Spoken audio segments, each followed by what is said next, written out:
Қазір тағы бір композиция жинап көрсеткім келіп отыр. Ол осындай міне коробканың ішінде. Мен коробканы алдын ала дайындап қойған болатын. Бұл шет жақтарында тишу қағазымен ішіне оазисті салып қойдым. Міне уже жаңа мен жұмыста қолданған болатынмын. Енді қазір мен сіздерге сонымен композиция жинап көрсеткім келіп отыр. Мынау бізде жаңағы жасаған клубникамыз және дайын менде гүлдер бар, иә. Енді қараңыздар, біз қазір композиция жинаймыз. Ол үшін мен құлпынайларды өстіп кесіп аламын. Шпажкаларын кесіп, ортасынан бастайтын боламын. Ортасынан міне құлпынайды қойдым. Жанына сразу гүлдерді қойсақ болады. Енді гүлдер уже кесілген. Яғни ортаңғысын біз биік қоямыз, келесін төмендеу қылып қоямыз. Яғни бізде ашық пространство қалмау керек бұл жерде, иә. Одан кейін мен жанына осындай розовый гүлді қойғым келіп отыр. Розовый клубниканы қойғым келіп отыр. Соны қоямыз. Мына жағына тағы да бір гүлді қоюға болады. Қазір камераны жақынырақ қоямын. Сіздерге көріну үшін камераны жақынырақ қоятын боламын. Міне қараңыздар, ортаңғы клубникаларымыз, құлпынайларымыз биікта, гүлдеріміз бізде кішкене төменірек болып тұр, иә. Енді бұл жерге тағы да бір гүл қоюға болады, немесе құлпынай қойсаңыз болады, иә. Ол өзіңіздің фантазияңызға байланысты. Мен жанына құлпынай қойғым келіп отыр.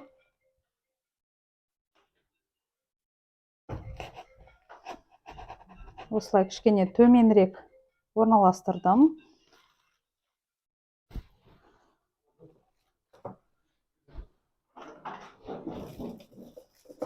Міне осындай гүлді қоюға болады жанына.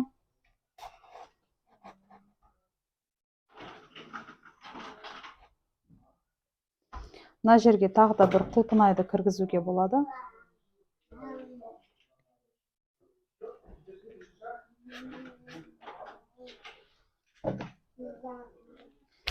Бұл жерде жинау техникасы өте оңай. Міне қараңыздар, бізде просто ашық жерлер бізде қалмау қажет. Яғни құлпынайымызды былай айландырып, біз толығымен жабық қыламыз, иә. Қараңыздар, бұл жерде посыпкалар түсіп жатыр, түк етпейді. Енді бізде осыдан қарағанда келесі біздің слойымыз төмен болып кетеді, иә. Енді осыдан кейін қазір мына жерге бір молочныйды қойға болады.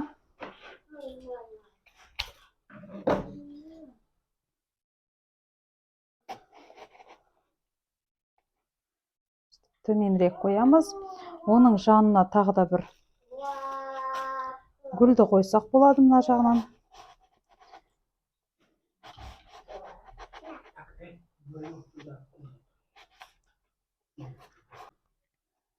Бұның жанына осындай құлпынайды қостым. Осындай посыпкамен. Мына жерге де қазір мен ақ түстісін қоямын. Бұл жерде қарап отырсаңыздар, бізде сочетание цветов болу керек, иә. Яғни бір жағына қаралар тұрқап, бір жағына ақтар тұрқап, бір жағына розовылар тұрқалып емес. Бізде әртүрлі қойсаңыздар, сізде сонда композицияңызда өте әдемі болады. Осындай композицияға өстіп, именно осындай стружкамен қосылған нелер болса, клубникалар болса, нежный болып шығады. Сіздің композицияңыз өте нежный, әдемі болып шығады. Қараңыздар. Мына жерге енді біз какой-то бір посыпкамен қоюға болады, немесе гүлді қоюға болады. Ол енді гүлді қояйын. Қазір ол жерге менде осындай гүл бар.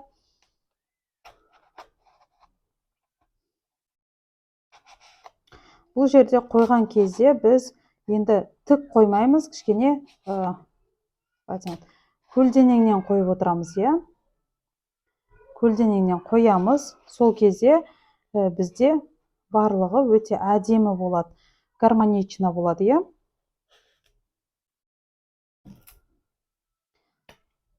Бұл жерде негізі қысқа шпажкаларды қолдануға болады. То есть, бізде қандай қысқа шпажкалар бар? 15 сантиметрлік, 20 сантиметрлік шпажкаларды қолдансаңыздар негізі жақсы. Мен бұл жерде енді 30 сантиметрліктарды кесіп сіздерге көрсетіп тұрмын. Бұл жерге мынандай гүлді қосуға болады. Мына жерге қазір тағы да бір құлпынайды қояйық посыпкасымен.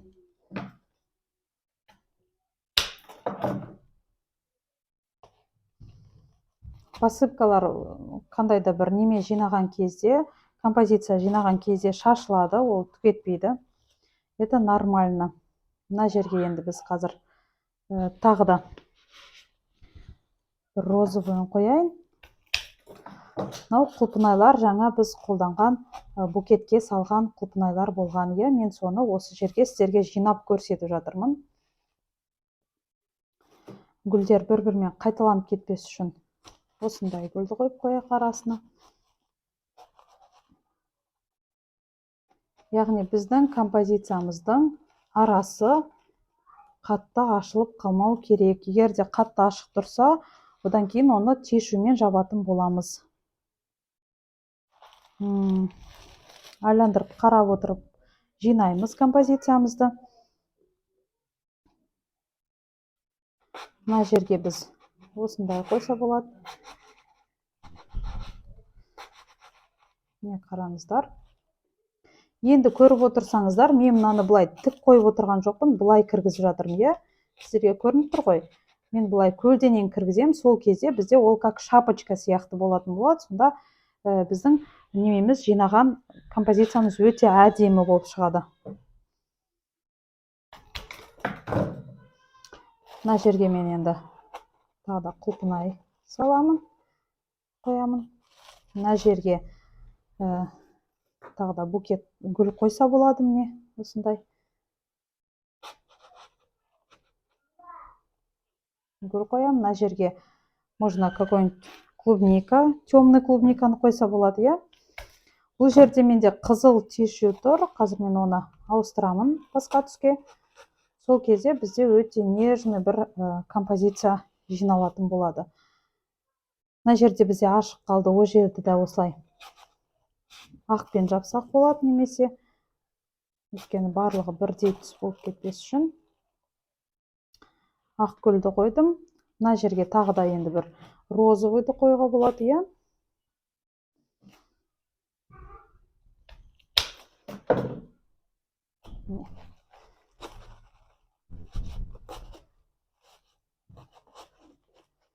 розовыйды қойдым. Мына жерге де бір гүлді қойсақ болады. Мына гүл өте әдемі көрінетін сияқты. Бұл жерде техниканың бір несі, бізде бұлай шапочка болу керек. То есть тік қоймаймыз. Тік қойсақ, бізде әдемі неме болмай қалады.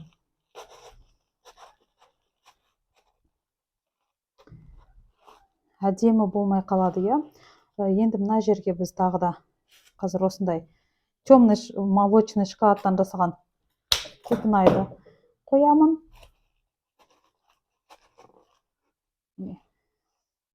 Екеуі бір-бірін жана тұрып қалған сияқты қалды. Екі бірдей посыпка.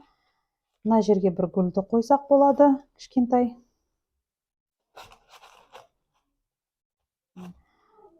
Чем біз шет жаққа жақындаған сайын біздің гүлдеріміз төмендей береді, Гүлдеріміз да, біздің немеміз де барлығы төмендей береді. Енді қазір бұл жерге ақ клубниканы қойса болады. Немесе мына жерге ақ гүлді кіргізсе болады, осылай. Гүлді кіргізейік. Мына жерге де бір осындай әдемі гүлді кіргізейік. Төмендете береміз, сол кезде бізде уже шапочка сияқты композиция жиналады. Мына жерге мен розовый, ақты кіргізем осылай төмендетіп.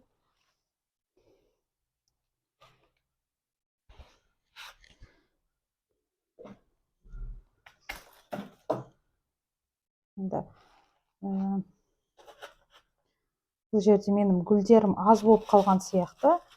Бірақ енді сонда да қазір композиция жинап көрейік. Шет жақтарына жақындай бастағанда уже бізде гүліміз де азайып қалды. Құлпынайымыз да бітіп қалды.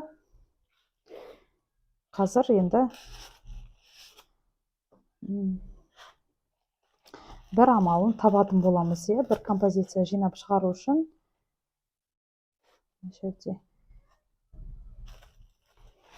Мен мына жерге гүлді орнына осындай бір не қояйын. Оның жанына гүлімізді қояйық. Розовый гүлді қояйық, лучше. Одан кейін құлпынайымызды қояйық. Яғни шет жақтары уже бізде төмендей бастады, Айландырып қараймыз.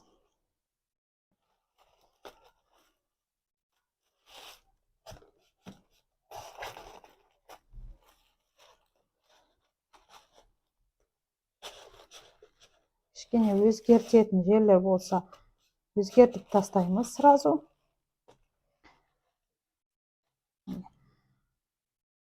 Так, бұл жерде мен қазір мына тишу қағазын алып тастаймын. Өйткені бізде қызыл түс бұл жерге вообще не гармонично, келмей тұр. Посыпкалардың бәрі түседі, көбі түседі, ол үшін уайымдамаңыздар. Это нормально. Біздің гүлдеріміз осылай бір-біріне жақын тұрды. Енді ең ақырғы құлпынайымызды қоямыз да.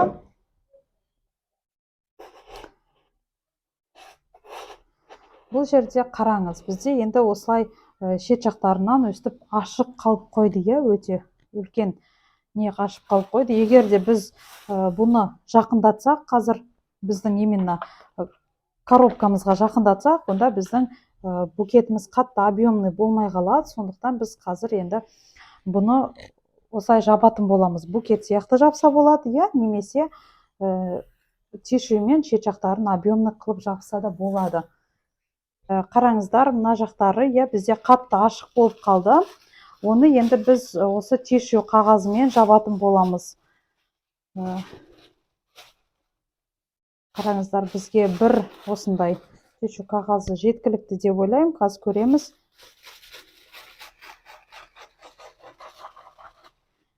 Кесіп аламыз. Кішкене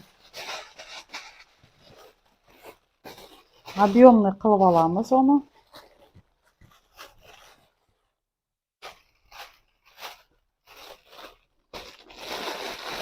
Бұл бізде объемный болу үшін мен осы тишу қағазын, 4 бұрыш тишу қағазын осылай екіге бүктедім, Одан кейін саусағыма кіргіземін да, оны өстіп саусағыма жинай бастаймын. Можете какой-нибудь немеге жинағанға, шпажкаға жинасаңыз да болады. Осылай жинаймыз, қараңыздар. Сол кезде бізде тишу қағазы объемный болады, Енді біз оны осы немеге коробканың ішіне кіргізетін боламыз. Коробканың ішіне біз жаңағы шпажкамызбен осылай ақырындап шет жақтарынан өстіп кіргізіп шығамыз. Яғни коробканың ішіне қарай оны бұлай итеретін боламыз, тишу қағазын.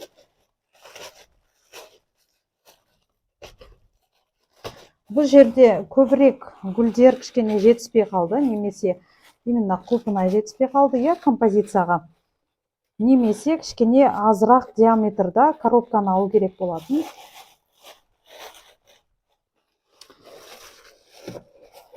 Осылай кіргізіп алдым мен. Именно мына ашық жерлеріне біз қазір ол жерге бір нәрсемен жабатын боламыз.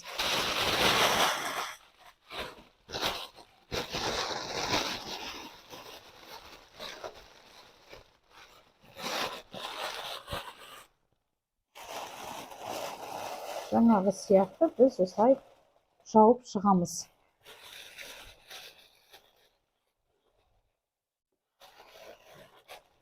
Мына жеріне кіргіздік. Мен коробканың ішіне осылай кіргізіп тұрмын. Коробканың астыңғы жағына итеріп кіргізіп тұрмын.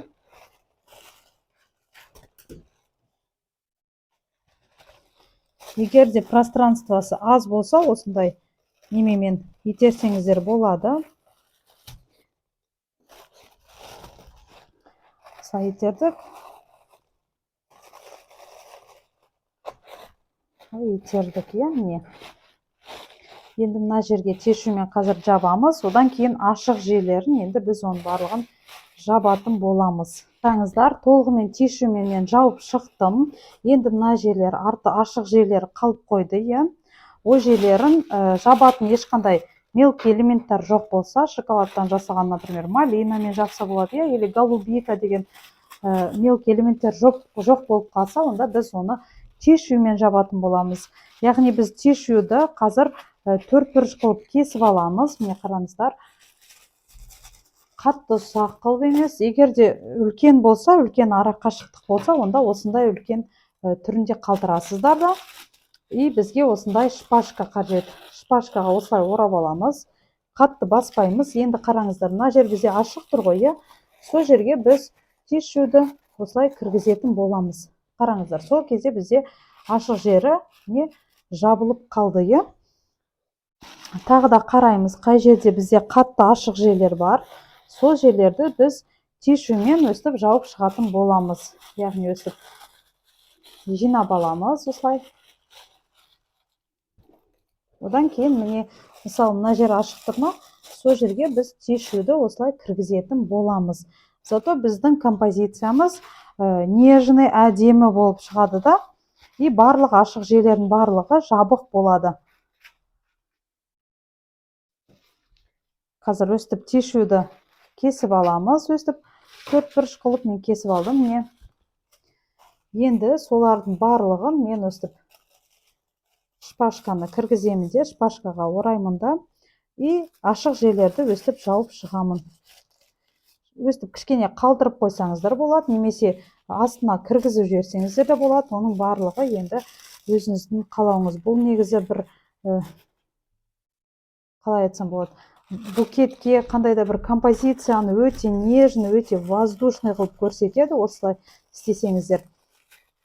Қараңыздар, любой ашық жерлердің барлығын осымен өстіп толығымен жауып шығамыз. Сол кезде бізде композициямыз одан ары әдемі болып көрінеді, Қараңыздар. Жаңағы біздің ашық жерлеріміз, қатты ашық болып тұрған жерлердің барлығы жабылып қалды, Өстіп, мен қазір барлық жерге өстіп тешу қағазын кесіп кіргіземін. Бұл жерде қараңыздар, енді бізде композициямыз розовый, ақ болғандықтан мен о жерге розовый түсті кіргіздім, Можно ақ түсті. Енді қоңыр, тағдандай жасыл түстер болады ғой, оларды енді не советую, потому что ол сіздің композицияңыздың түрін кішкене бұзып жібереді, мрачный қылып жібереді. Сондықтан фиолетовый болса, фиолетовый, қатты темно-фиолетовый емес, нежно-фиолетовый мен сендер, сол кезде сіздердің бұл композицияларыңыз прям нежный болып шығады. Мен өзім осындай нежный, теплый оттенктарды жақсы көремін. Мне кажется, сондай букеттер, сондай нелер всегда выигрышно көрінетін сияқты, богато көрінетін сияқты, Енді ол әр адамның өзінің вкусы сияқты. Кейбір адамдар мысалы тоқсары, оранжевыйдан жасап, букет жасап, жасыл нелерден жасап жатады, гүлдер жасап жатады. Енді ол адам өзінің, әр адамда әр түрлі ғой дейді ғой, вкус. Мен өзім осындай нежный оттенктарды жақсы көрем, и мен ойымша олар более спокойный тонда жасалған, спокойный тона дейді ғой, сондай деп. Өстіп, қазір мен барлық жеріне кіргізіп шығамын тешу қағазын. Одан кейін бізде композициямыз дайын болады. Міне қарап отырсаңыздар, уже кішкене бөлек болып қалды. Біздің композициямыз толығымен дайын болды. Енді оның сыртын біз прозрачный пленкамен жабатын боламыз. Мен бірінші осындай ұзын қылып прозрачный пленканы кесіп алдым. Одан кейін біз оны гармошка сияқты ортасына жинаймыз. Яғни біздің композициямызды, гүлімізді, тәтті гүлімізді слюданың ортасына қоямыз. Одан кейін екі жағын жинап, гармошка сияқты жинаймыз. Біздің үстіңгі жағын біз осындай лентамен байлаймыз, жақсылап отырып әдемілеп. Енді екі жағы ашық қалды. Біз оны ақырындап осылай скотчпен жабыстырсақ болады, немесе біз оны степлермен жабыстырсақ та болады.